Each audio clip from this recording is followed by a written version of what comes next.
রাত বেশ গভীর, তবে আশেপাশে লাইট পোস্ট না থাকলেও বেশ ভালোই সবকিছু দেখা যাচ্ছে। পূর্ণিমার চাঁদের স্নিগ্ধ আলোয় ভেসে যাচ্ছে চারিদিক। সেই আলোতেই দেখা যাচ্ছে সুদূর প্রসারী শুকনো খটখটে বাদা। জ্যৈষ্ঠের প্রচণ্ড গরমে মাটিতে ফাট ধরেছে।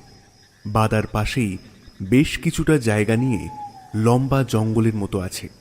চাঁদের আলোয় গাছের পাতাগুলো রহস্যময়ভাবে জ্বলজ্বল করছে। জঙ্গলের পাশেই রেল লাইন। চারিদিক ভরে আছে ঝিঁঝির সম্মোহনী শব্দে। মাঝে মধ্যে দু একটা রাত জাগা পাখিও গম্ভীর স্বরে ডেকে উঠছে। একটা মৃদু হাওয়া বইছে। এবারে অদূরেই একটা শিয়াল ডেকে উঠল। তার ডাকের রেশ মেটার আগেই তার সাথে গলা মেলালো আরও কয়েকটা। সম্ভবত রেল লাইনের পাশে ওই জঙ্গলটার মধ্যে থেকেই ডাকছে ওরা।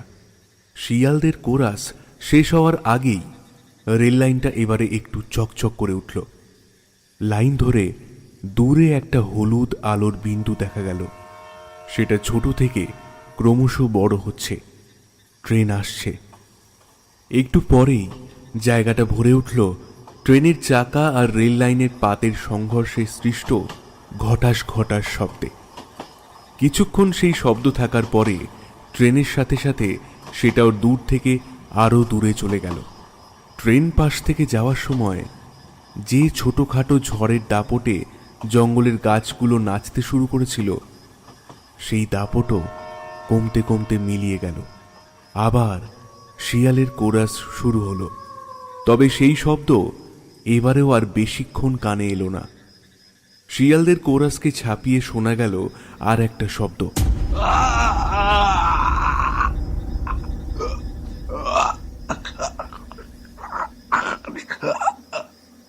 না, এটা কোনো ট্রেন আসার বা যাওয়ার শব্দ নয়। এই শব্দ কারো চিৎকারের, কোনো পুরুষ মানুষের চিৎকার, মৃত্যু চিৎকার। কিন্তু এত রাতে এমন ফাঁকা প্রান্তরে কে এমন আর্তনাদ করছে, আর কেনই বা করছে? আরে ওই তো, হ্যাঁ, ওই তো, একটু ভালো করে লক্ষ্য করলে দেখা যাচ্ছে বাদার মাঝখানে মাটির ওপরে একজন চিত হয়ে পড়ে আছে না? আর তার বুকের ওপরে কি কেউ বসে আছে? হ্যাঁ, ঠিক তাই। হ্যাঁ, ওই তো, বেশ ভালোভাবেই দেখা যাচ্ছে। বাদার ফাটলে ছিন্ন ভিন্ন রুক্ষ শুকনো মাটির ওপরে চিত হয়ে পড়ে আছে একটা লোক। তার হাত পা ছড়িয়ে পড়ে আছে এদিক ওদিক, আর তার বুকের ওপরে বসে লোকটার গলা টিপে ধরে আছে একটা মেয়ে। না, বেশি বড় অবশ্যই নয়, বাচ্চা মেয়ে। তার পরনে একটা ধবধবে সাদা ফ্রক। পূর্ণিমার আলোয় সেই ফ্রক যেন জ্বলছে। তার মাথার একরাশ উন্মুক্ত চুল এই অল্প হাওয়াতেও কেমন যেন হিলহিলে সাপের মতো হয়ে এদিক ওদিক উড়ছে। মেয়েটার মুখ কিন্তু দেখা যাচ্ছে না, তার উড়ন্ত চুলে ঢাকা পড়ে গেছে। লোকটার দেহে যে আর প্রাণ নেই সেটা বলাই বাহুল্য। বাচ্চা মেয়েটা এবারে ধীরে ধীরে লোকটার গলা থেকে চাপ কমালো। তারপরে খিলখিল করে হেসে উঠল।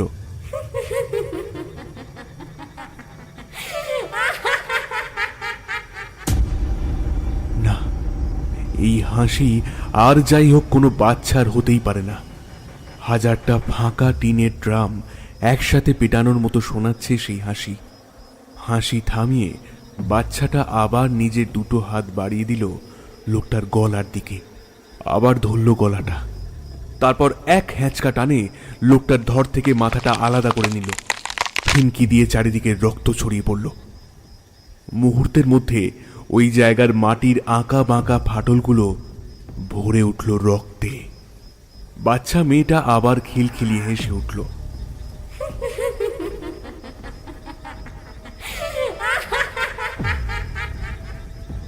আর ঠিক এই সময় একটা দমকা হাওয়া এসে তার মুখের ওপর পড়ে থাকা চুলগুলোকে সরিয়ে দিল। মেয়েটার মুখটাও দেখা গেল এবারে। না, ওটা কোনো মানুষের বাচ্চা হতে পারে না। সাক্ষাৎ নরক থেকে উঠে আসা কোনো প্রেত মূর্তি সে। মুখ বলে কিছুই বোঝা যাচ্ছে না। সব জায়গা থেকেই খসে পড়ছে পচা গলা মাংস। কিছু কিছু জায়গায় হাড় বেরিয়ে গেছে। পোকাও কিলবিল করছে গোটা মুখটা জুড়ে। মুখের মধ্যে একমাত্র উজ্জ্বল আর স্পষ্ট ওর চোখ দুটো, ধবধবে সাদা দুটো চোখ। আকাশের ওই পূর্ণিমার চাঁদের থেকেও ওর ওই চোখ দুটোর উজ্জ্বলতা অনেক বেশি। এবারে সেই প্রেতমূর্তি ওর হাতে ধরা কাটা মাথাটা নিজের মুখের সোজাসুজি তুলল। তারপর ফিসফিসে কিন্তু গম্ভীর স্বরে বলল, আমি শঙ্করী। তারপর মাথাটা প্রচণ্ড জোরে আছাড় মারল মাটিতে।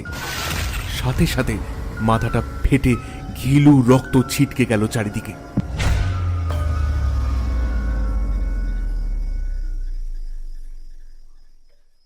নমস্কার শ্রোতা বন্ধুরা, আমি দেবাঞ্জন, আর আপনারা শুনছেন অন্ধকারের ডায়েরি। হাড় হিম করা ভূতের গল্পের সমাহার নিয়ে আমরা হাজির হয়েছি আপনাদের কাছে। একেবারেই নতুন চ্যানেল আমাদের, তাই আপনাদের কাছে অনুরোধ, দয়া করে চ্যানেলটি সাবস্ক্রাইব করে দেবেন। কথা দিচ্ছি, নিরাশ হবেন না। শুরু হচ্ছে আমাদের আজকের নিবেদন, লেখক সাগর ঘোষের কলমে শিবানীপুরের আতঙ্ক। কি তাহলে এবার কোথায় যাচ্ছিস? নিশ্চয়ই আবার কোনো পাহাড়ে বা জঙ্গলে যাচ্ছিস। আরে না না, এবারে আর পাহাড় বা জঙ্গলে যাওয়ার কোনো ইচ্ছা নেই। তাহলে যাচ্ছিসটা কোথায়? এবারের পুজোটা ইচ্ছা আছে বাংলার কোনো গ্রামে কাটানোর। গ্রাম্য কোনো পুরনো জমিদার বাড়ির ভাঙা ফাটা ঠাকুর দালানে শত বছর পুরনো দুর্গাপুজো দেখার খুব ইচ্ছা হচ্ছে। এবারে তো ডাক্তারি ছেড়ে কবি হয়ে যাবি মনে হচ্ছে। মলয়ের কথাটা শুনে তিনজনেই এবারে হো হো করে হেসে উঠল। মলয় পাল, সৌমিত্র সেন আর রজত সাহা, এই হচ্ছে তিন মূর্তি। সেই ছোটবেলা থেকে ওদের বন্ধুত্ব, সেই বন্ধুত্বের বাঁধন আজও অটুট আছে। মলয় একজন সফটওয়্যার ইঞ্জিনিয়ার, বেশ বড় নামী একটা কোম্পানিতে কর্মরত। সৌমিত্র একটা আন্তর্জাতিক সংস্থায় কর্মরত, মাইনে বেশ মোটা অঙ্কের। আর রজত একজন ডাক্তার, বলা বাহুল্য বর্তমানে কলকাতা শহরের বেস্ট চাইল্ড স্পেশালিস্ট। তিনজনেরই বয়স 30-এর মতো। সৌমিত্র আর মলয়ের বিয়ে হয়ে গেছে। প্রথমে মলয়ের হয়েছে আগের বছর পুজোর সময়, আর সৌমিত্রর বিয়ে হয়েছে সবে মাস 3 হয়েছে। রজত এখনো বিয়ে করেনি। আমাদের আজকের গল্প এই রজতকে নিয়েই। প্রতি বছরই পুজোর কটা দিন এই তিন মূর্তি একসাথে কোথাও থেকে ঘুরে আসে। আগের বছর মলয়ের বিয়ে থাকায় শুধু যাওয়া হয়নি, আর এবারেও ওদের যাওয়া মনে হয় হবে না। ওদের বলতে মলয় আর সৌমিত্রর, কারণ এবছর ওদের দুজনেরই বাড়ি থেকে ফ্যামিলি ট্যুরের ব্যবস্থা করা হয়েছে। দুজনেরই নতুন বিয়ে হয়েছে, ফলত এবছর একা পড়ে গেছে রজত। তবে তাতে ওর কিন্তু কোনো সমস্যাই নেই। রজত ঠিকই করে ফেলেছে এবছর ও একটা সোলো ট্রিপ মেরে দেবে। কোনো একটা অজানা অচেনা অজপাড়া গাঁয়ে গিয়ে কাটিয়ে আসবে 4-5টা দিন। তবে গ্রামটা এখনো ঠিক করে উঠতে পারেনি সে। আপাতত রজতেরই ঘরে বসে তিন বন্ধুতে সেই নিয়ে কথা হচ্ছে। রজত হাসি থামিয়ে বলল, আরে তাতে ক্ষতি কি, বেশ তো হবে। সৌমিত্র বলল, হ্যাঁ, তা ভালো হবে বই কি। ডাক্তার থেকে কবি, অভূতপূর্ব ট্রান্সফরমেশন। আবার হেসে উঠল ওরা। মলয় এবারে বলল, তা কোথায় যাবি সেটা ঠিক করেছিস নাকি? রজত সংক্ষিপ্ত উত্তর দিল, না রে। মলয় বলল, আর খুঁজবি কবে? এই আর 10টা দিন বাকি পুজোর। দেখছি, একটা কোনো জায়গা তো খুঁজে বের করতেই হবে। পুজোর সময় বাড়িতে বসে থাকাটা আমার কম্য নয়। কলকাতাতেও আর থাকতে ইচ্ছা করে না ওই সময়টা। মনটা কেমন যেন ঘুরে আসি করে। সৌমিত্র এবারে বলল, আমি কিন্তু তোকে একটা গ্রামের সন্ধান দিতে পারি। যেমন পূজা তুই দেখতে চাইছিস সেই গ্রামে ওই রকমেরই পুজো হয়। রজত প্রচণ্ড আগ্রহী হয়ে প্রশ্ন করল, কোন গ্রাম রে? গ্রামটার নাম পিতলগঞ্জ, দক্ষিণ 24 পরগনার প্রত্যন্ত একটা গ্রাম, বুঝলি। একবার কোম্পানির একটা জায়গা কেনার ব্যাপারে গিয়েছিলাম। এক কথায় দারুণ। সব দিক থেকে একেবারে সাজানো গোছানো। মাটির রাস্তা, তাল খেজুরের শাড়ি, মাটির ঘর সবই আছে বুঝলি। ওখানে এককালে রঘুনাথ চ্যাটার্জি নামের একজন বেশ প্রতাপশালী জমিদারের জমিদারি ছিল। তার ছিল বিশাল পিতলের বাসনপত্রের ব্যবসা। সেই থেকে ওই গ্রামের নাম পিতলগঞ্জ। ওখানে তুই যেমন দুর্গাপূজার কথা বলছিস তেমন একটা দুর্গাপূজা হয়। জমিদার বাড়িটাও ফাঁকা থাকে। একটা কেয়ারটেকার আছে বটে, তবে তার হাতে কিছু গুজে দিলে থাকা খাওয়ার সমস্যা হবে না। আরে আমরাও তো ওখানেই ছিলাম। জমিদার পরিবারের লোকজন সবাই প্রায় দেশের বাইরেই থাকেন। ওই পুজোর সময় আসে। 10 দিন ধরে পুজো হয় বুঝলি। আমরা কোম্পানির কাজে গিয়েছিলাম বলে 3 দিনের বেশি থাকতে পারিনি। তবে হ্যাঁ, দারুণ লেগেছিল ওই সময়টা বুঝলি, এক্কেবারে অন্য রকম। তাহলে পুজোর সময় গেলে কেমন লাগবে ভাবতে পারছিস? চারিদিকে ভরে থাকবে কাশ ফুল। উফ, ভেবেই আমার যেতে ইচ্ছে করছে রে। এই জায়গাটায় কিন্তু একবার গিয়ে দেখতে পারিস। সৌমিত্র এবারে থামলে রজত বলল, তা জমিদার বাড়ির লোকেরা তো থাকবে ওখানে, আমি থাকবো কি করে? আরে তার ব্যবস্থাও আছে। ওখানে মাটির কিছু দোতলা বাড়ি আছে, সেগুলোর কয়েকটা ভাড়ায় পাওয়া যায়। গায়ের লোকজন ভালো কাউকে জিজ্ঞাসা করলে তোর ঘরের ব্যবস্থা করে দেবে বুঝলি। এরপরে রজত আর এই বিষয়ে কথা বলল না বটে, তবে পিতলগঞ্জ নামটা তার উর্বর মস্তিষ্কে গেঁথে গেল। মলয় আর সৌমিত্র আরও বেশ কিছুক্ষণ থেকে 10:30টার দিকে বেরিয়ে গেল রজতের বাড়ি থেকে। তারা চলে গেলে রজত রাতের খাবার সেরে ফেলল। তারপরে আবার তার ঘরে ফিরে এসে ল্যাপটপটা খুলে বসল। গুগলটা খুলে সার্চ করল পিতলগঞ্জ। আসবো স্যার? Yes, come in. কেবিনের ভিতরে ঢুকে দরজা বন্ধ করে সামনের দিকে এগিয়ে গেলেন অফিসার অজয় ঠাকুর। সামনে বসে আছেন শিবানীপুর থানার ওসি বিক্রম সেন। তিনি মাথা নিচু করে একটা ফাইল খুব মন দিয়ে দেখছেন। অফিসার ঠাকুর এবারে বেশ জোরে শব্দ করে পা ঠুকে স্যালুট করলে ওসি সাহেব মুখ তুলে তাকালেন। তার চোখে মুখে দারুণ বিরক্তিটা অফিসার ঠাকুরের দৃষ্টি এড়াল না। এই বিরক্তির কারণটা তার জানা। 2 দিন আগে রেল লাইনের পাশে বাদার ওপরে রক্তাক্ত মুন্ডহীন লাশ পাওয়া গেছে। লাশটার শনাক্তকরণ হয়ে গেছে এই তল্লাটের একজন বেশ পাওয়ারফুল এক পলিটিক্যাল লিডার বিশ্বনাথ শিকদারের বড় ছেলে কৃষ্ণেন্দুর লাশ। বিশ্বনাথ বাবুর ক্ষমতা কিন্তু বেশ ভালোই। পুলিশের ওপরে দারুণ প্রেশার তৈরি করেছেন, কিন্তু এদিকে এই খুনের কোনো সমাধান পুলিশের হাতে আসেনি। বাপের পলিটিক্যালি প্রচুর শত্রু আছে, তাদের কারো কাজও হতে পারে সন্দেহ করছে, কিন্তু তেমন কোনো ক্লু পাওয়া যায়নি এখনো। ফরেন্সিক রিপোর্ট এসেছে, এখন ওসি সাহেবের হাতের ফাইলটা ফরেন্সিক রিপোর্ট। ওনার মুখ দেখে অফিসার ঠাকুর বেশ বুঝতে পারছে ওই রিপোর্ট থেকেও তেমন কিছুই পাওয়া যায়নি। বসো ঠাকুর, বসো। বেশ পরিশ্রান্ত গলায় বললেন ওসি সাহেব। ঠাকুর একটা চেয়ার টেনে তার মুখোমুখি বসে পড়ল। ওসি সাহেব এবারে তার হাতে থাকা ফাইলটা প্রচণ্ড তাচ্ছিল্যের সাথে টেবিলের ওপরে ফেলে দিলেন। তারপরে বিরক্তি ভরা স্বরে বললেন, কি ব্যাপার বলো তো ঠাকুর? এমন কেস শালা বাপের জন্মে দেখিনি। খুনি কি ভূত নাকি? হ্যাঁ, নিজের কোনো চিহ্নই রেখে যায়নি। আর লাশটা তো তুমিও দেখেছো নাকি? দেহ থেকে মুন্ডুটা কেমন করে ছেড়ে নেওয়া হয়েছে দেখেছো তো? লাশটা খুব ভালো করে পরীক্ষা করেছে ঠাকুর।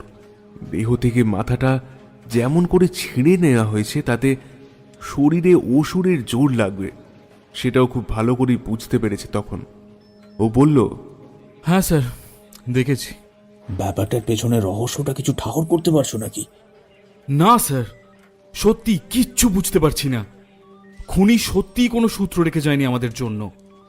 কৃষ্ণেন্দু রোজের মতো সেদিনও রাত 12টার দিকে পার্টি অফিস থেকে বেরিয়ে সাইকেল নিয়ে বাড়ি ফিরছিল।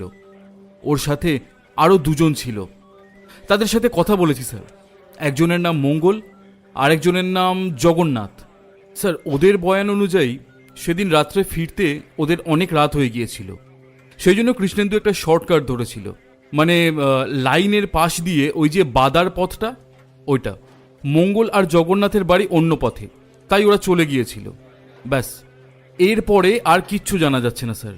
ভিতর থেকে বিরোধী দলের মধ্যে খোঁজ খবর নিয়েছি, কিন্তু সেখান থেকেও কোনো খবর পাইনি। এমন কোনো মার্ডারের প্ল্যানই নাকি ছিল না ওদের। আহা, কিন্তু খুনটা তো হয়েছে নাকি? আর খুন যখন হয়েছে, খুনিও আছে আর মোটিভও আছে। সেটা আমাদের খুঁজে বের করতেই হবে। এদিকে চাপও তো আর কম আসছে না নাকি? হ্যাঁ স্যার, সবটাই বুঝতে পারছি, কিন্তু কি করব আমরা বুঝতে পারছি না। গাঁয়ের লোকের সাথেও কথা বলে দেখেছি, জেরাও করেছি। তাদের মত আবার একদম আলাদা। ওদের মতে এটা কোনো মানুষের কাজ হতেই পারে না, এইসব নির্ঘাত কোনো প্রেতাত্মার কাজ। আর রাতের বেলা রেল লাইনের পাশের ওই জায়গাটা নাকি ভালো নয়। রাত হলেই জায়গাটা নাকি ভূতের আড্ডাখানায় রূপান্তরিত হয়। ও ঠাকুর, তুমি অন্তত এইসব বলো না। তুমি এইসব বিশ্বাস করছো নাকি শেষমেশ? পুলিশের চাকরি করি স্যার, ভূত বা ভগবানের বিশ্বাস থাকলেও উর্দি গায়ে থাকলে ওসব ভেবে কোনো লাভ থাকে না। দোষ করলে ভূত হোক বা ভগবান, তাকে ধাওয়া করতেই হয়। কিন্তু কিন্তু ব্যাপারটা সত্যিই বেশ জটিল। আচ্ছা আচ্ছা, এই কৃষ্ণেন্দুর কোনো শত্রুর খোঁজ পেয়েছো যে এমনটা করতে পারে? না স্যার, তেমন কিছুও পাইনি। তাহলে খুনটা কি এমনি এমনি হয়ে গেছে নাকি? আমরা চেষ্টা করছি স্যার। শুধু চেষ্টা করলে হবে না, we have to solve it. Yes sir. এরপরে আর কিছু না বলে ঠাকুর উঠে দাঁড়ালো। তারপরে আরও একটা স্যালুট করে চিন্তিত মুখে বেরিয়ে গেল ঘর থেকে। কেসটা যে দারুণ ঘোলাটে সেটা ওর তুখোড় মস্তিষ্ক বেশ ভালোভাবেই বুঝতে পারছে। আজকাল কথায় কথায় যখন তখন ট্রেন অবরোধ লেগেই রয়েছে। ছুতোয় নেতায় রেল লাইনের ওপরে গোটা কয়েক কলা গাছ ফেলে দিয়ে জনা 50 বসে পড়লেই হলো। তাদের পিছনে সব বড় বড় বাবুরা তো আছেনই, কিন্তু এদিকে ট্রেন যাত্রীদের কার কি সমস্যা হচ্ছে, কে মরল কে বাঁচল, এ নিয়ে কারো মধ্যে কোনো মাথা ব্যথা নেই। এই যেমন আজও ট্রেন অবরোধ হয়েছে। সেদিন সৌমিত্রর কাছ থেকে পিতলগঞ্জের নাম শোনার পরে রজত জায়গাটা নিয়ে নিজের মতো করে একটু নাড়াচাড়া করেছে। জায়গাটা তার দারুণ লেগেছে, ঠিক যেমনটা চেয়েছিল তেমনটাই এই গ্রামটা। যেমন দুর্গাপুজো সে চাইছে, সত্যিই তেমন একটা দুর্গাপুজো এই গায়ে হয়। আর সৌমিত্রের কথা মতো থাকারও কোনো সমস্যা নেই, খাওয়ার ব্যবস্থাও যে রয়েছে সেটাও দেখে নিয়েছে রজত। এরপরে শিয়ালদা থেকে আজ বিকেলে ট্রেনটা ধরেছিল। গাড়ি নিয়ে চাইলে যেতে পারত, তবে সে ইচ্ছে করেই ট্রেনে এসেছে। সোলো ট্রিপ এমন না হলে হয় না, তবে সেটাই যে ওর সবচেয়ে বড় ভুল হবে সেটাও বোঝেনি। এবারে বুঝল। সব ঠিকঠাকই চলছিল। পিতলগঞ্জে যাওয়ার জন্য নামতে হবে শিবানীপুর স্টেশনে। এখন সেই স্টেশন থেকে ট্রেনটা দাঁড়িয়ে আছে মিনিট 10 দূরত্বে। এদিকে একটাই লাইন, আর শিবানীপুরের আগে বেশ কিছু লোক লাইন অবরোধ করেছে। এখন রাত 10টা বাজে। সব ঠিকঠাক চললে এতক্ষণে পিতলগঞ্জে পৌঁছে যাওয়ার কথা ছিল রজতের, কিন্তু ট্রেন অবরোধের খাতিরে এখন সে গন্তব্য থেকে 10 মিনিট দূরে দাঁড়িয়ে আছে। সেই 8টা থেকে বসে থাকতে থাকতে রজতের এবারে দারুণ বিরক্তি লাগলো। ভালো মেজাজটা একেবারে খিটখিটে হয়ে উঠল। ট্রেনের বাইরেটা একেবারে অন্ধকার, কোনো প্ল্যাটফর্ম নেই এখানে। একপাশে লম্বা ঘন জঙ্গল আর একদিকে সুদূর প্রসারী বাদা। তবে অন্ধকার হলেও ট্রেনের বেশ কিছু যাত্রী বাইরে বেরিয়ে এদিক ওদিক ঘোরাঘুরি করছে, নিজেদের মধ্যে কথা বলছে বিরক্তি প্রকাশ করে। আর খিস্তির তো বৃষ্টি চলছে বাইরে। এক কথায় দারুণ উত্তপ্ত অবস্থা। রজত আর থাকতে না পেরে বাইরে বেরিয়ে এলো। ঠান্ডা হাওয়া একটু গায়ে লাগাতে শান্তি পেল। সামনের দিকে বেশ কিছু লোক এক জায়গায় দাঁড়িয়ে কথা বলছিল। রজত এবারে তাদের দিকে এগিয়ে গেল। ট্রেন অবরোধ হয়েছে জানলেও ঠিক কী কারণে হয়েছে সেটাও জানে না। লোকগুলোর কাছে সেই কারণটাই জানার জন্য গেল রজত। আচ্ছা দাদা, এই অবরোধটা কেন হয়েছে জানেন নাকি? লোকটা কিন্তু রজতের প্রশ্নের কোনো উত্তর দিল না। তার বদলে রাগে অগ্নিশর্মা হয়ে এক প্রকার চেঁচিয়েই বলল, আমাকে দেখে কি তোমার গণৎকার মনে হচ্ছে নাকি? তুমিও যেখানে আমিও সেখানে। তুমি জানতে পারোনি যখন আমি জানবো কেমন করে? রজতের এমনিতেই মাথাটা গরম হয়েই ছিল, তারপরে এমন ঠ্যাঁটামো দেখে ওর মাথাটা দ্বিগুণ গরম হয়ে গেল। ওরও লোকটাকে কটা কথা শুনিয়ে দিতে ইচ্ছে হলো বটে, তবে সে কিছু বলল না, সেখান থেকে চলে গেল। তারপরে আরও কিছুটা এগিয়ে গিয়ে আর একজন ব্যক্তিকে দেখতে পেল রজত। এই ব্যক্তিকে দেখে বেশ ভদ্র বলেই মনে হলো ওর। তার কাছে গিয়ে ও আরেকবার অবরোধের কারণটা জানতে চাইল। এই ব্যক্তি বেশ বয়স্ক, আর সত্যি ইনি ভদ্র। তিনি রজতকে অবরোধের কারণস্বরূপ যা বললেন তা সংক্ষেপে কিছুটা এমন।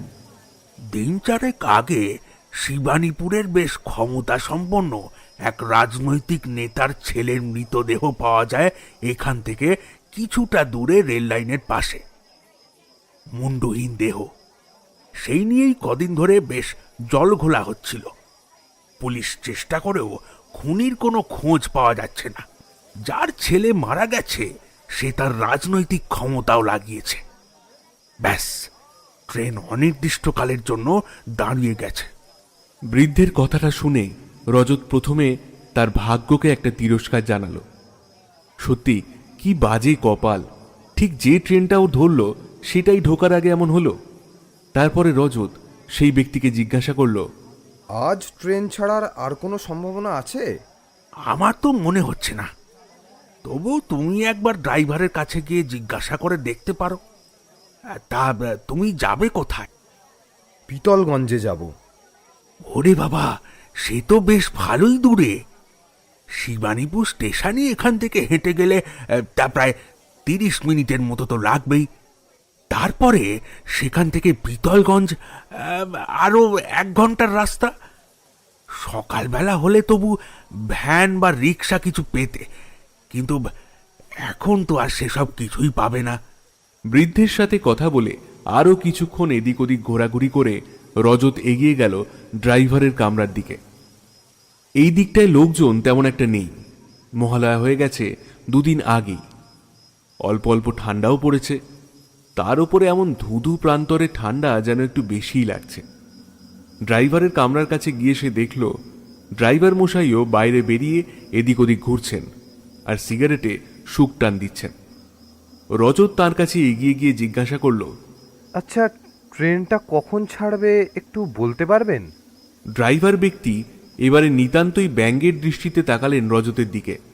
তারপরে একটা ব্যঙ্গের হাসি হেসে বললেন, আমি কিচ্ছু জানি না, সবই বড় বড় বাবুদের ব্যাপার। তারা যখন চাইবেন তখনই ছাড়বে ট্রেন। রজতের বেশ রাগই হলো। এটা একটা উত্তর হলো নাকি? লোকটার চোখ, হাসি আর কথা বলার ধরন দেখে তো মনে হচ্ছে এই এতগুলো মানুষের দুর্ভোগ কষ্ট তিনি বেজায় রসিয়ে রসিয়ে উপভোগ করছেন। রজত এই ব্যাপারে আর কথা না বাড়িয়ে বলল, আচ্ছা, এই লাইন ধরে এগোলে শিবানীপুর স্টেশনে যেতে কতক্ষণ সময় লাগবে সেটা বলতে পারেন? সে কি, আপনি এই রাতে এই লাইন ধরে হেঁটে শিবানীপুর যাবেন? যাওয়াটা আমার একান্তই দরকার। এমনভাবে চুপচাপ দাঁড়িয়ে থাকার থেকে তো ভালো। বেশ, তাহলে যান। তবে জানেন তো, কদিন আগেই এই লাইনের পাশে একটা মার্ডার হয়েছে। সেটার জন্যই তো এত শোরগোল বেঁধেছে। ওতে আমার কোনো ভয় নেই। ঠিক আছে, তাহলে সোজা চলে যান। আশা করছি 40 থেকে 45 মিনিটের মধ্যে পৌঁছে যাবেন। তবে আমাকে যদি জিজ্ঞেস করেন, আমি বলবো যাবেন না। তার কারণ এই লাইন বা পাশের জমি খুব একটা ভালো নয়, বুঝলেন? না না, ভূত প্রেতের কথা বলছি না, আসলে চোর ডাকাতেরও দারুণ উপদ্রব। তারা নানান ফন্দি করে ডাকাতি করে, এমনকি খুন করতেও তারা পিছু পা হয় না। আরে বছর 10 আগে পর্যন্ত ট্রেনে ডাকাতিও হয়ে গিয়েছে। রজত আর কিছু না বলে ধন্যবাদ বলে সেখান থেকে চলে এলো। একটা গাছের কাটা গুঁড়ির ওপরে বসে কিছুক্ষণ দূরে অন্ধকারের মধ্যে মিশে যাওয়া লাইনটার দিকে তাকিয়ে কি সব যেন ভাবল। তারপরে এক লাফে উঠে দাঁড়ালো। ট্রেন থেকে নামার সময় রজত ওর সামান্য লাগেজ নিজের সাথে নিয়েই নেমেছিল, তাই আর নিজের কামরায় ওকে ফিরতে হলো না। রেল লাইন ধরে সে অন্ধকারের মধ্যেই শুধুমাত্র ওর মোবাইলের ফ্ল্যাশ আর অদম্য সাহসকে সঙ্গী করে সোজা হাঁটতে শুরু করলো শিবানীপুরের দিকে। আসলে এই অন্ধকারে অচেনা অজানা জায়গায় রেল লাইন ধরে একা হাঁটায় একটা থ্রিলিং ব্যাপারও আছে। সোলো ট্রিপে এমন থ্রিল না থাকলে জমে নাকি? আর এই লোভটাই সামলাতে পারল না রজত। একটু একটু করে ওর মোবাইলের ফ্ল্যাশের আলো ছোট হতে হতে একেবারে মিলিয়ে গেল অন্ধকারের মধ্যে। হরিদিন তো গেল, সন্ধ্যা হলো, পার করো আমারে। মদটা কানাইয়ের রোজই লাগে, তাও একবেলা হলে হবে না, দুবেলা গলা পর্যন্ত লাগবে, নইলে নাকি তার নেশাই চড়ে না। বাদায় চাষবাস করে দুমুঠো নিজেই ফুটিয়ে খায়, কখনো আবার খায় না, তবে মদটা দুবেলা তার লাগবেই। কানাইয়ের বিয়ে হয়েছিল, কি সুন্দর লক্ষ্মী প্রতিমার মতো মুখ ছিল তার। কানাইকেও দেখতে খারাপ ছিল না। এখন মদ আর গাঁজা গিলে গিলে তার জরাজীর্ণ দশা। একটা ছেলেও হয়েছিল, তাকেও দেখতে হয়েছিল খুব সুন্দর, কিন্তু দুবেলা গলা পর্যন্ত মদ গিলে এসে বউটাকে খুব মার মারত সে। একদিন বাচ্চাটাকে ছুঁড়ে ফেলে দিতে গিয়েছিল। বউটা ছিল ভারী শান্ত, প্রতিদিন স্বামীর অহেতুক অত্যাচার মুখ বুজে মেনে নিত, ভগবানকে ডাকত, প্রার্থনা করত একদিন সব ঠিক হয়ে যাবে। কিন্তু যেদিন তার বাচ্চার উপর হাত উঠল, সেদিন রাগে চণ্ডালিনীর রূপ ধারণ করেছিল সে। তারপরে ছেলেকে নিয়ে সেই যে এক কাপড়ে ঘর ছাড়ল, আর ফিরল না। এসব প্রায় বছর 10 আগের কথা। এখন কানাই একাই থাকে, একাই খায়, যা ইচ্ছে তাই করে, যখন ইচ্ছে মদ গেলে। এই যেমন এখনো প্রচণ্ড মদ খেয়ে টলতে টলতে নেশাতুর কাঁপা কাঁপা জড়ানো গলায় গান গাইতে গাইতে সামনের দিকে এগোচ্ছে সে। ওর গলা টিপলে হয়তো এখনো মুখ দিয়ে মদ উঠে আসবে, কিন্তু তারপরেও হাতে একটা দেশি মদের বোতল ধরে রেখেছে সে। ম্লান চাঁদের আলোতেও বোতলটা চকচক করছে। বোতলটায় ছিপি লাগানো নেই, অর্ধেক বোতল প্রায় ফাঁকা। সেটাই কখনো এদিক ওদিক করে, কখনো মাথার ওপরে নিয়ে নানা অঙ্গভঙ্গি করে নাচতে নাচতে আর গাইতে গাইতে এগোচ্ছে সে। আজ ওর নেশা এতটাই হয়ে গেছে যে ওর বাড়ির একেবারে উল্টো রাস্তায় সে চলে এসেছে, আর সেটাও বুঝতেই পারছে না। কানাইয়ের বাড়ি ধোপাপাড়ায়, সেটা গাঁয়ের অনেক ভিতরে, আর ও এখন এগিয়ে যাচ্ছে রেল লাইনের পাশের বাদার ওপর দিয়ে।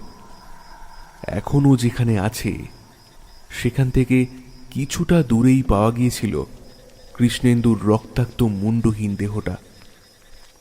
মুন্ডুটাও ছিল দেহ থেকে কিছুটা দূরে, মাটির ওপরে চৌচির হয়ে পড়েছিল সেটা।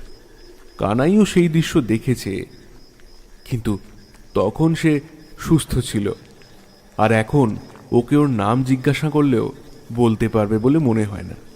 হরিদিন তো গেল, সন্ধ্যা হলো, না এখন তো সন্ধ্যে না, রাত্রি। এ বাবা, তাহলে এ রাত্রি হলো, পার করো কে কে কে একটা আছে না ওখানে? নিজের চোখ দুটো এবার একটু ঘষে নিল কানাই, কিন্তু যে মাত্রায় ওর নেশা হয়েছে তাতে চোখ কি আর পরিষ্কার হয়? তাও চোখ ঘষে সামনের দিকে একটু চোখ কুঁচকে কিছুক্ষণ চেয়ে রইল। হ্যাঁ, ধোঁয়া ধোঁয়া হলেও সে দেখতে পাচ্ছে ওর থেকে বেশ কিছুটা দূরে লাইনের ওপরে বসে আছে কেউ। আবার নিজের চোখ ঘষল কানাই, তারপরে আবার তাকালো। হ্যাঁ, ঠিক দেখেছে সে। ওই তো লাইনের উপরে ধবধবে সাদা ফ্রক পরে বসে আছে একটা মেয়ে। না, বেশি বয়স নয় মেয়েটার, এই 13 কি 14 হবে। নেশাতুর জড়ানো গলায় কানাই বলল, না, এত রাত্রে একটা মেয়ে একা একা এখানে কি করছে? যাও দেখি। হ্যাঁ, একটা বাচ্চা মেয়ে। না, কানাই এটা মেনে নেবে না, গিয়ে খুব বকবে, এক্ষুনি গিয়ে বকবে, বলবে বলবে যা, বাড়ি চলে যা। তারপরে হাতের বোতলে থাকা বাকি মদটুকু একেবারে শেষ করে মুখটা একেবারে বাংলার 5-এর মতো করে বেশ লম্বা একটা ঢেকুর তুলে আবার জড়ানো গলায় বলল,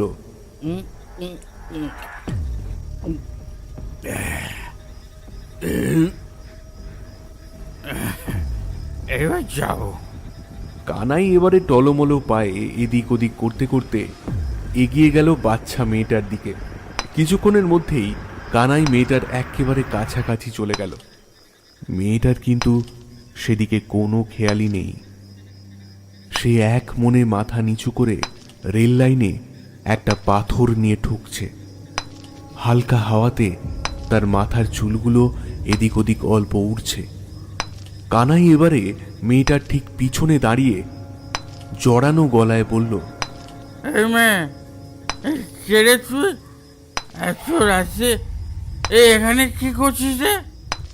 যা, বাড়ি চলে যা, চলে যা। কিন্তু মেয়েটার দিক থেকে কোনো উত্তর এলো না।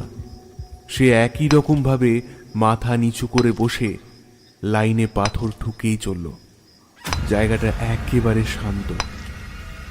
তার ভিতরের পাথর দিয়ে ইস্পাত ঠোকার ধাতব খটাং খটাং শব্দটা মনের মধ্যে ভীতির সঞ্চার করার জন্য যথেষ্ট। কিন্তু কানাইয়ের মনে এখন অসীম সাহস। সে আবার বলল, এবারের কথাগুলোর সাথে ধমক মিশে, এই এই মেয়ে, এই শুনতে পাচ্ছিস না আমার কথা? এই মেয়েটা তাও কিছু বলল না। তবে সে এবারে উঠে দাঁড়ালো, তবে কানাইয়ের দিকে ফিরল না। কানাই আরো রেগে গেল। তারপরে মেয়েটাকে জোর করে নিজের দিকে ঘোরানোর জন্য তার কাঁধে হাতটা রাখতে যাবে, ঠিক সেই সময় বিদ্যুৎ গতিতে মেয়েটা ফিরে তাকালো কানাইয়ের দিকে। না, তার দেহটা যেমন ছিল তেমনই আছে। মাথাটা পুরোপুরি ঘুরে গেছে কানাইয়ের দিকে। মেয়েটার মুখটা এখন চাঁদের অল্প আলোতেও দেখা যাচ্ছে। মুখটার সকল জায়গা থেকে খসে পড়ছে গলা পচা চামড়া মাংস। একদিকের চামড়া মাংস সম্পূর্ণ নেই বললেই চলে, সেদিকটার হাড় দেখা যাচ্ছে। আর ওর চোখ দুটো গনগনে আঁচের মতো দাউ দাউ করে জ্বলছে। ওই মুখে মায়া দয়ার লেশ মাত্র নেই। প্রচণ্ড রাগ আর নৃশংসতা ওই মুখে বারবার ঝিলিক দিয়ে উঠছে। কানাইয়ের নেশা এবারে একেবারে ছুটে গেল। এমন বীভৎস দৃশ্য দেখার পরে সেটা হওয়াটাই স্বাভাবিক। প্রথমেই প্রচণ্ড একটা চিৎকার করে উঠল সে। তারপরে পালানোর চেষ্টা করলো বটে, কিন্তু পারল না। ওর পা দুটো যেন মাটির সাথে কেউ জমিয়ে দিয়েছে। একটা পা সরানোর মতো ক্ষমতাও ওর নেই। এক চুলও নড়ল নাও। মেয়েটা, না বলা ভালো, প্রেতাত্মাটা এবারে তার দুটো হাত তুলে চেপে ধরল কানাইয়ের গলা।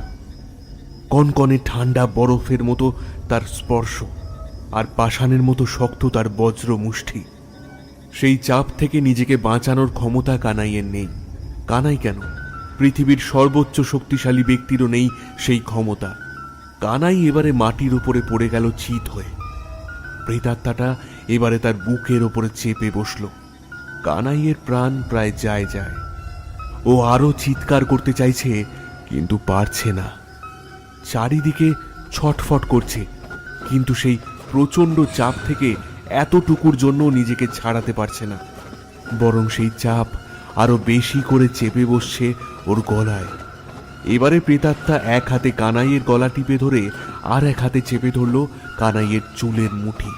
তারপর প্রচণ্ড একটা টানে কানাইয়ের মাথাটা তার দেহ থেকে ছিঁড়ে আলাদা করে দিল। কানাই শুধু একটা শব্দ করল মাত্র। ওর মুন্ডহীন দেহটা কয়েকবার কেঁপে চিরতরে স্থির হয়ে গেল। জায়গাটা ইতিমধ্যে রক্তে ভর্তি হয়ে গেছে। প্রেতমূর্তি এবারে কানাইয়ের বুকের ওপর থেকে উঠে দাঁড়ালো। তার হাতে তখনও কানাইয়ের ছেঁড়া মুন্ডুটা ধরা, সেটা থেকে অঝরে রক্ত ঝরে পড়ছে। প্রেতমূর্তি সেই রক্ত তার লকলকে জিভ দিয়ে চেটে নিল কিছুটা।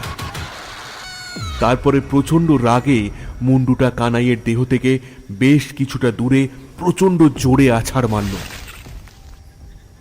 একটা শব্দ করে সেটা চৌচির হয়ে গেল। রাতের অন্ধকার, মৃদু বাতাস আর ম্লান চাঁদের আলো ছাড়া এই বীভৎস ঘটনার আর কোনো সাক্ষী রইল না। সেই ভয়াল দর্শনা প্রেতমূর্তিও এবারে ধীরে ধীরে রাতের আঁধারেই মিলিয়ে গেল। আকাশে এখন একটু মেঘ জমেছে। না, এ মেঘে বৃষ্টি হবে না। শরতের মেঘ এটা।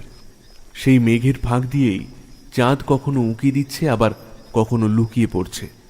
রাত বাড়ার সাথে সাথে বাতাসে শীতলতাও বেশ বাড়ছে। গ্রামগঞ্জ এলাকা, তাই থেকে থেকেই বেশ ছ্যাঁক ছ্যাঁক করে ওঠে গোটা শরীর। একপাশে আকন্দ, বন তুলসী, কাঁটা গাছের ঝোপ, তার গা ধরেই শুরু হয়েছে জঙ্গল। আর একদিকে ধুধু বাদা।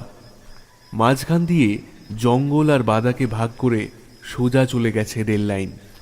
রজত লাইন ধরেই হাঁটছিল, কিন্তু বারবার নিজের পায়ের দিকে তাকাতে হচ্ছে বলে সে সরে গিয়ে এখন বাদার ওপর দিয়ে হাঁটছে। এলোমেলো হাওয়ায় ওর বেশ ছ্যাঁক করছে গোটা শরীরটা। ও নিজের সাথে একটা পাতলা চাদর নিয়েই এসেছিল, সেটা এবারে বের করে গায়ে জড়িয়ে নিল।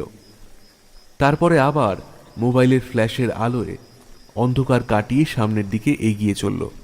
এবারে আরও বেশ খানিকটা এগোনোর পরে একটা বেশ বড় কাঁটা ঝোপের সামনে এসে থমকে দাঁড়িয়ে পড়ল রজত। আবছা আলোয় ওর চোখে পড়ল ওর থেকে কিছুটা দূরে মাঠের ওপরে লাইনের ঠিক পাশেই বসে আছে একটা মেয়ে, একটা বাচ্চা মেয়ে। ওর দিকে পিছন ফিরে বসে আছে সে। পরনে ধবধবে সাদা একটা ফ্রক। দেখে রজতের মনে হলো মেয়েটার বয়স এই 12 কি 13 হবে। তার মাথার উন্মুক্ত চুলগুলো সাপের মতো এঁকে বেঁকে উঠছে চারিদিকে, তবে অত জোরে কিন্তু হাওয়া বইছে না। মেয়েটা চুপচাপ বসে একটা পাথর নিয়ে লাইনের গায়ে ঠুকছে। এই নিঝুম রাতে বেশ ভীতি প্রদানকারী ধাতব শব্দ থেকে থেকে কেমন যেন কাঁপিয়ে তুলছে জায়গাটাকে। এমন একটা নির্জন জায়গায় একটা ছোট মেয়েকে এমনভাবে একা বসে থাকতে দেখে রজতের বেশ অদ্ভুতই লাগলো। জামা কাপড় বেশ পরিষ্কার ছিমছাম। দেখে রজতের মনে হলো মেয়েটা কোনো ভালো ঘরের মেয়েই হবে। আশেপাশে দ্বিতীয় জনপ্রাণীও চোখে পড়ল না তার। কয়েক মুহূর্ত ইতস্তত করে ধীরে ধীরে এবারে রজত এগিয়ে গেল মেয়েটার দিকে। আর তারপরেই ট্রেন ড্রাইভারের কথাটা ওর মনে পড়ে গেল। এইসব অঞ্চলে ডাকাতরা নানান ফন্দি করে ডাকাতি খুন খারাপি করে। এটাও তেমনই কোনো ফাঁদ নয় তো। মেয়েটা হয়তো ওদেরই দলের। এমনভাবে বসে আছে, ও কাছে গেলেই হয়তো আশপাশ থেকে ডাকাতরা এসে ওকে ছেঁকে ধরবে। এমনও তো হতে পারে। কথাটা মাথায় আসতেই ওর পা দুটো আটকে গেল, আর একটা পাও না এগিয়ে নিঃশব্দে পিছনে আসতে শুরু করলো সে। পিছন ফিরে নিজের রাস্তা ধরল।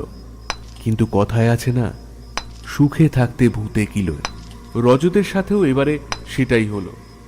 আসলে কৌতূহল আর কর্তব্যবোধ এই দুটোর খপ্পরে পড়ে ও আবার ঘুরে দাঁড়ালো। প্রথমত, একটা বাচ্চা মেয়ে এত রাতে কি করছে, আর দ্বিতীয়ত, এত রাতে একটা বাচ্চা মেয়ে এমন জনহীন প্রান্তরে ফেলে রেখে যাওয়াটা মোটেও কোনো পুরুষ সুলভ আচরণ নয়। কিন্তু পিছন ফিরেই রজত অবাক। খুব একটা দূরে চলে আসেনি রজত, কিন্তু পিছনে এখন না সেই বাচ্চা মেয়েটা আছে, আর না সেই ঘটাং ঘটাং শব্দটা হচ্ছে। এই তো মেয়েটা বসেছিল, কোথায় গেল? তাহলে কি চোখের ভুল? রজত মনে মনে ভাবল, এটা হতে পারে। এমন আবছা আলোয় এমন বিভ্রম হওয়াটা অসম্ভব কিছু নয়। কিন্তু এত কাছ থেকে এতটা ভুল দেখল সে। ব্যাপারটা কেন যেন ঠিক হজম করতে পারল না রজত। সেই জন্যই একবার এদিক ওদিক ঘাড় ঘোরাতেই মেয়েটাকে আবার দেখতে পেল সে। বেশ পরিষ্কারই দেখল। ওই তো কিছুটা দূরে একটা ঝোপের সামনে দাঁড়িয়ে আছে মেয়েটা। কি নিষ্পাপ আর মিষ্টি তার মুখটা। রজতের দিকে তাকিয়ে সে ফিক ফিক করে হাসছে। এইবারে রজত খানিকটা ভরসা পেল মনে। কিন্তু মেয়েটা এত রাতে কি করছে এখানে সেটা বুঝতে পারল না। সেটা জানতেই এগিয়ে গেল মেয়েটার কাছে। তার কাছে গিয়ে জিজ্ঞাসা করল, তুমি এখানে এত রাতে কি করছো? এই তো হেঁটে বাড়ি যাচ্ছিলাম গো। তোমার বাড়ি এখানে বুঝি? হ্যাঁ। আচ্ছা, তা তোমার বাবা মা কই? এইবারে মেয়েটার হাসিটা হঠাৎ করেই কেমন যেন থেমে গেল। ভারী গম্ভীর গলায় ও বলল, বাবা মা? আমার বাবা মা তো নেই। রজতের বুঝতে অসুবিধা হলো না এ বাপ মা মরা মেয়ে, কিন্তু তা বলে কোনো অভিভাবক থাকবে না? সেটাই রজত জিজ্ঞাসা করল। তাতে মেয়েটা আবার অকারণ হাসি হেসে বলল, না গো, নেই। তা কোথায় গিয়েছিলে তুমি এত রাতে? আমি শহরে গিয়েছিলাম, এই ট্রেনে ফিরছিলাম। এত রাতে তো ট্রেনেই থাকতে পারতে, সেটাই তো ভালো ছিল। না বাবা, ট্রেনের মধ্যেই তো আমার কেমন যেন ভয় ভয় করছিল। এদিকটা আমার খুব চেনা। তুমি যাবে আমার সাথে? গায়ের ডাকাবুকো মেয়েরা যে এমনই দারুণ সাহসী হয় সেটা রজত জানে। সাহসে এসব মেয়ে রজতের মতো 10টা শহুরে ছেলেকে ঘোল খাইয়ে ছাড়তে পারে, সেটাও রজত জানে। আর মেয়েটার সাথে এখন কথা বলার পরে কিন্তু ওকে আর ডাকাত দলের কেউ বা ওই জাতীয় কিছু বলে মনে হলো না ওর। রজত বলল, বেশ তো, চলো। কিন্তু ট্রেনটা ছেড়ে দিলে কি হবে? মেয়েটা বলল, তাতে কি, আমি ট্রেনের থেকেও আগে যেতে পারি। কথাটা রজতের একটু অদ্ভুত লাগলো বটে, তবে তারপরে সে ভাবল বাচ্চাদের মাথায় কতই না কথা আসে, এই মেয়েটাও তো খুব একটা বড় নয়। তাই এসব না ভেবে রজত তার পিছন পিছন হাঁটতে শুরু করলো। আশ্চর্য ব্যাপার, মেয়েটা কিন্তু খুব একটা ভুল কিছু বলেনি। রজত যথেষ্ট লম্বা আর বেশ তাড়াতাড়ি হাঁটতে পারে। বন্ধু মহলে তার সাথে হেঁটে খুব একটা কেউ পেরে ওঠে না, কিন্তু লম্বা লম্বা পা ফেলে বেশ তাড়াতাড়ি হেঁটেও রজত এই মেয়েটার নাগাল কিন্তু ধরতে পারল না। কোনো মেয়েকে এর আগে এত তাড়াতাড়ি হাঁটতেও দেখেনি। অন্তত 5-6 গজের মতো এগিয়েই রইল সে। রজত আগা পাশতলা শহুরে ছেলে, এর আগে গাঁয়ে সে বেড়াতে গেলেও তার জন্ম বেড়ে ওঠা সবই শহরে, তাই এই বাদার ওপর দিয়ে হাঁটতে ওর বেশ অসুবিধাই হচ্ছিল। তার উপরে ওই মেয়েটার অস্বাভাবিক হাঁটার গতির সাথে খাপ খাইয়ে উঠতে রজতের রীতিমতো বেগ পেতে হচ্ছিল, হাঁপিয়ে উঠছিল। এবারে হাঁপাতে হাঁপাতে রজত বলল, তা তোমার বাড়িটা কোথায়? এখানেই তো শুনলাম, কাছেই নাকি? মেয়েটা এবারে রজতের দিকে ফিরে বলল, হ্যাঁ, ওই তো রেল লাইনের ওপারেই। সত্যি বলল না মিথ্যে বলল সেটা রজত বুঝতে পারল না, বোঝার চেষ্টাও করল না। বাদার উঁচু নিচু পথ, একটু ভুলভাল পা পড়লেই মচকাবার সম্ভাবনা, সেটা নিয়েই রজত ব্যস্ত ছিল। ওর অসুবিধাটা বুঝতে পেরেই মেয়েটা এবারে রজতের দিকে একটা হাত বাড়িয়ে দিল। তারপরে খিলখিলিয়ে হেসে বলল, তুমি শহুরে মানুষ, মাঠে বাদায় চলার অভ্যাস তোমার নেই, অল্পতেই হাঁপিয়ে ওঠো দেখছি। তোমার দৌড় বোঝা গেছে, আমার হাত ধরে চলো। কথা শেষ করেই মেয়েটা রজতের হাতটা চেপে ধরল, আর সাথে সাথে রজত চমকে উঠল। ওর মেরুদণ্ড বেয়ে প্রচণ্ড শীতল একটা স্রোত বয়ে গেল। বরফের মতো ঠান্ডা, হয়তো আরো বেশি ঠান্ডা মেয়েটার স্পর্শ। রজতের গোটা শরীরটা প্রচণ্ড একটা কাঁপুনিতে কেঁপে উঠল, ওর হাতটাই যেন অবশ হয়ে গেল। রজত বলল, ওরে বাবা, তোমার হাত তো দেখছি বরফের মতো ঠান্ডা। এত ঠান্ডা কেন? মেয়েটা আবার খিলখিলিয়ে হেসে উঠল, বলল, খুব ঠান্ডা বুঝি? কে জানে, আমি তো বুঝতেই পারি না, সব সময় বাইরে থাকি যে। এই কথার মানেও কিছু বুঝতে পারল না রজত। মেয়েটা ইতিমধ্যে রজতকে রীতিমতো টানতে টানতে নিয়ে যাচ্ছে। এইটুখানি একটা মেয়ের গায়ে এত জোর আসে কি করে? রজত থমকে থমকে হাঁটছে। আসলে ও হাঁটতেই চাইছে না, মেয়েটার সাথে আর এতটুকুও যেতে ইচ্ছে করছে না ওর। রজত যথেষ্ট শক্তপোক্ত পেশিবহুল দেহের অধিকারী, তাকে এইটুকু মেয়ে কি করে টানছে, এটাই রজতের ডাক্তারি মন কোনোভাবে মেনে নিতে পারছে না। তবে ওর মনের গভীর থেকে বারবার কেউ যেন বলে উঠছে, যাস না রজত, যাস না, এই মেয়ের সাথে যাস না। কিন্তু ওই মেয়ের প্রচণ্ড জোর তাকে থামতে দিচ্ছেই না যে। ঠিক এই সময় আচমকাই চারিদিক একেবারে অন্ধকারে ঢেকে দিল। চাঁদ ঢাকা পড়েছে মেঘের ঢাকায়। এমন অবস্থায় প্রচণ্ড সেই টানে প্রায় পড়ি কি মরি করে বাদার এবড়ো খেবড়ো মাটির ওপর দিয়ে চলা এক প্রকার অসম্ভব, অন্তত রজতের মতো শহুরে মানুষের জন্য তো স্বপ্নাতীত।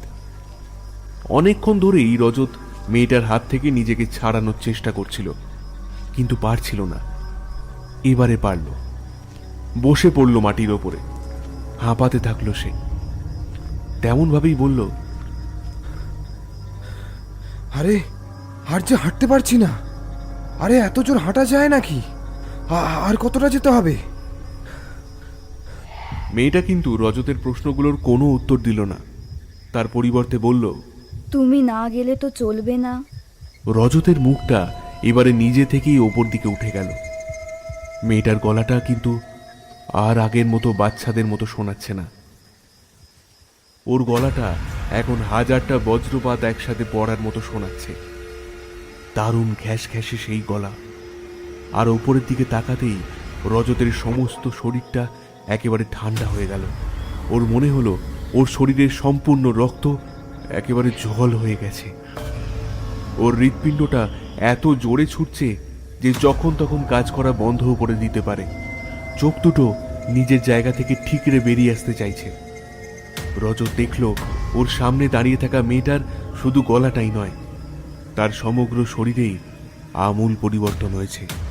মেয়েটার সম্পূর্ণ শরীর থেকেই খসে খসে পড়ছে পচা চামড়া মাংস। মুখটার একটা দিকে চোয়ালের কাছে কোনো মাংস নেই, সেখান থেকে হাড় বেরিয়ে এসেছে। মুখের নানান জায়গায় পোকামাকড় কিলবিল করছে, আর তার চোখ দুটো ইটের ভাটার মতো দাউ দাউ করে জ্বলছে।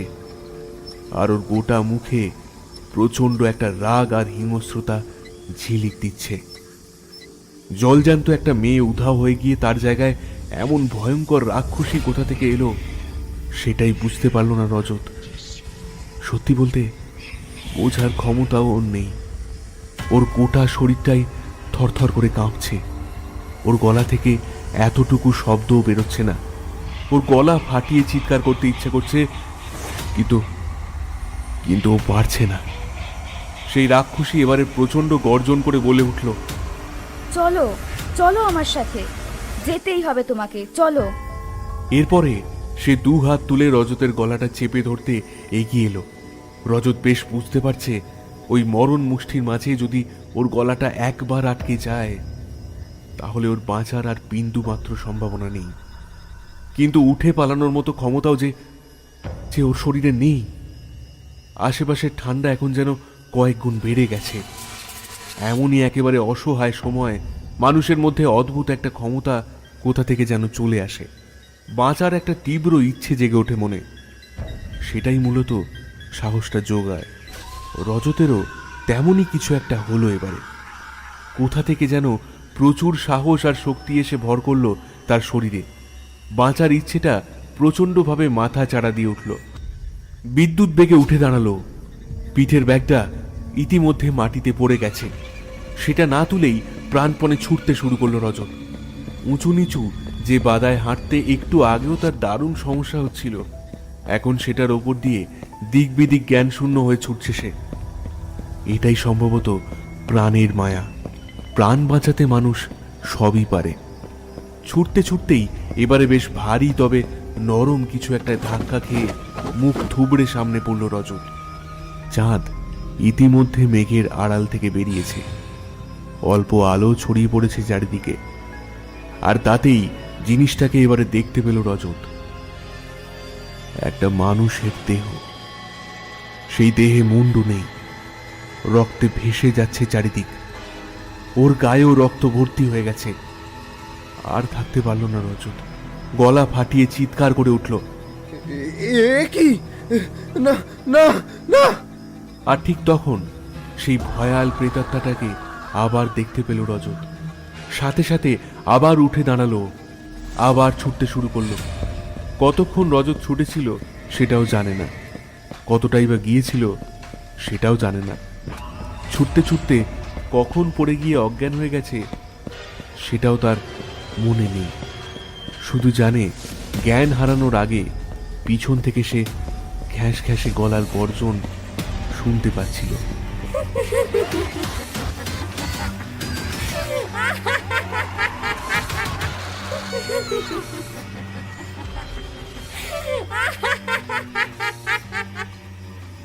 তবে পিছন ফিরে আবার দেখার মতো সাহস ওর মধ্যে আর এতটুকুও ছিল না। রজতের জ্ঞান ফিরতে চোখ মেলেও দেখল রাতের অন্ধকার দূর হয়েছে, পূবের আকাশ একেবারে লাল হয়ে আছে, নতুন দিনের সূর্য জেগে উঠছে একটু একটু করে। ধর্মর করে উঠে বসল, নিজেকে একটা ছোট ঘরের মধ্যে একটা বেশ চওড়া কাঠের বেঞ্চের উপরে আবিষ্কার করল। গত রাতের সকল ঘটনাই ওর একটু একটু করে মনে পড়ল। শীতল একটা স্রোত আবার ওর সারাটা শরীরে বয়ে গেল। আবার একবার কেঁপে উঠল, নিজের জামা প্যান্টের দিকে তাকালো। কই, রক্ত লেগে নেই তো?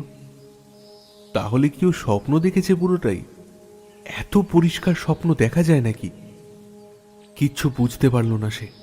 বোকার মতোই এবারে এদিক ওদিক তাকাতেই একজন বেশ বয়স্ক ব্যক্তিকে দেখতে পেল রজত। রজত উঠে বসতে সেই ব্যক্তি এবারে একটা জলের গ্লাস এগিয়ে দিল ওর দিকে। রজত ভ্যাবাচেকা বুনে যাওয়া গলাতেই প্রশ্ন করল, কে আপনি? আমি এখানে এলাম কি করে? আর কাল রাতে ওই সব কি ছিল? রজতের এতগুলো প্রশ্ন একসাথে শুনে সেই বৃদ্ধ এবারে স্মিত হাসলেন, তারপর বললেন,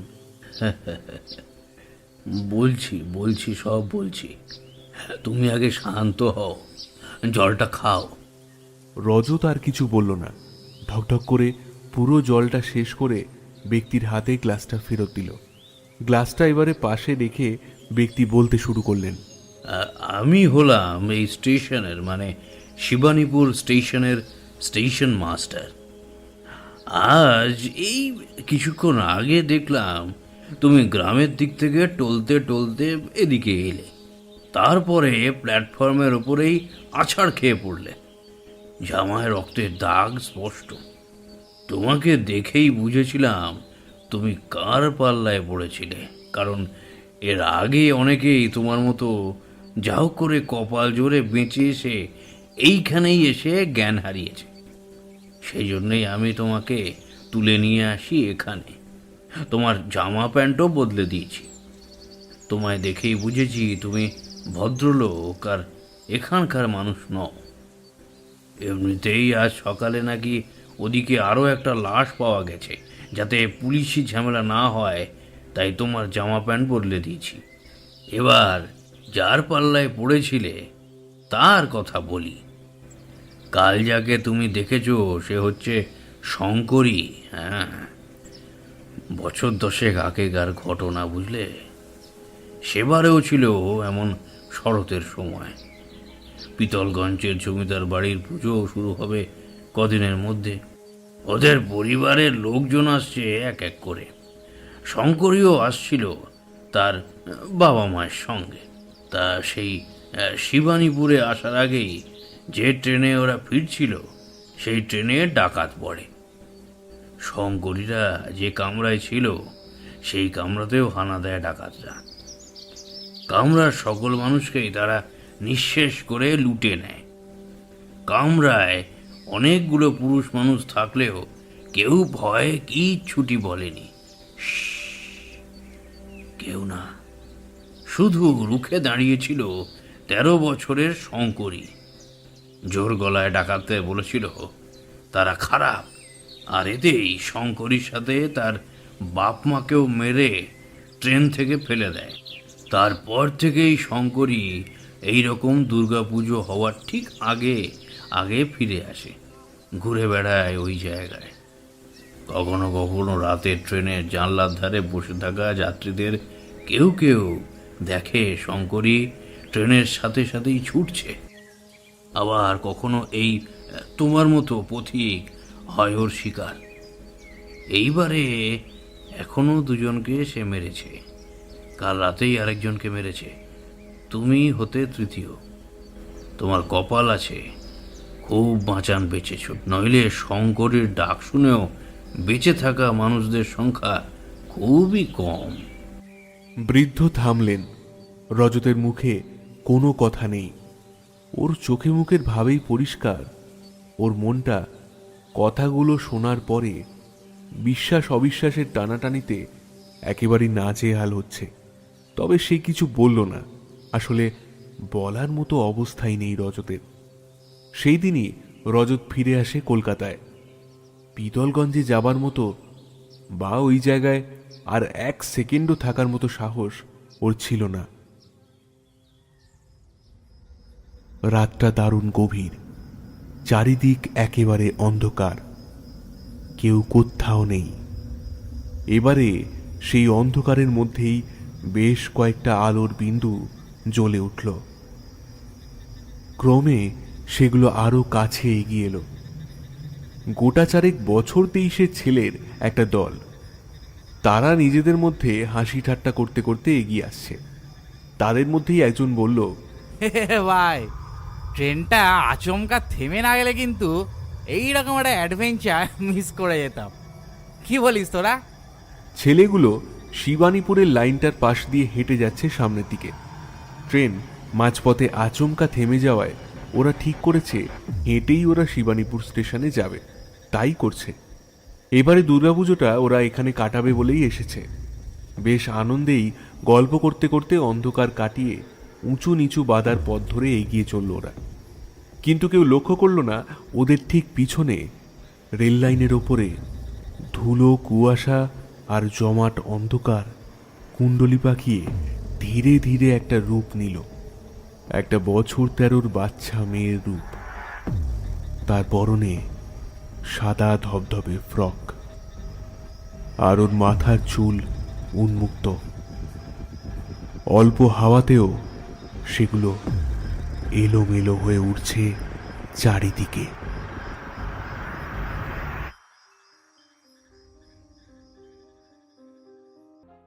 শুনছিলেন লেখক সাগর ঘোষের কলমে শিবানীপুরের আতঙ্ক। আজকের গল্প পাঠে আমি দেবাঞ্জন।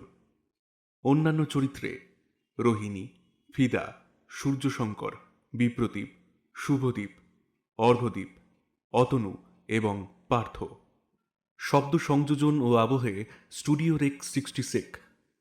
প্রচ্ছদ এবং সমগ্র পর্ব পরিচালনায় টিম অন্ধকারের ডায়েরি। গল্পটি ভালো লেগে থাকলে একটি লাইক করুন এবং শেয়ার করুন তাদের সাথে যারা এই ধরনের ভৌতিক গল্প শুনতে ভালোবাসেন। এরকম আরও হাড় হিম করা গল্প শুনতে সাবস্ক্রাইব করুন অন্ধকারের ডায়েরি। ভয় যেখানে বাস্তব, অন্ধকার সেখানে গভীর।